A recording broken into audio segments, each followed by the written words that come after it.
అంటే ఆ ఎగ్స్ పాత్ర ఏంటండి? మనకి ఏజ్ పెరిగే కొద్దీ ఎగ్స్ అనేది అయిపోతాయండి.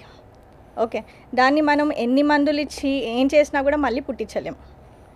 సో మనకు 20స్లో వచ్చినట్టు ప్రెగ్నెన్సీ అంత ఈజీగా మనకు 30స్లో రాదు, 30స్లో వచ్చినట్టు 40స్లో రాదు.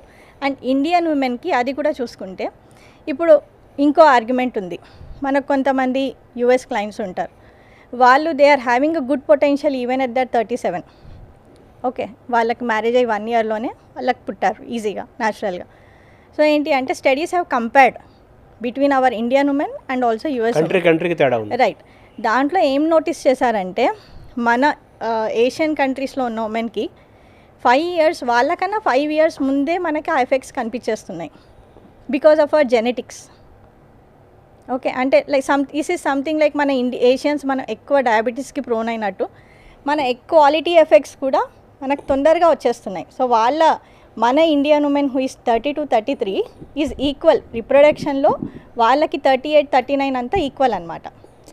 So we have to understand that మనం ప్రతిదీ వెస్టర్న్గా వాళ్ళు చేసినట్టు చేద్దామంటే it may not be suitable for us. మన జీన్స్ వేరు, మన డిఎన్ఏ వేరు. రైట్. సో మన జీన్స్ని బట్టి మనం అడాప్ట్ చేసుకోవాలి. So that is an important thing sir. And what life style the previous generation had, that is changing. The stress they had, that is changing.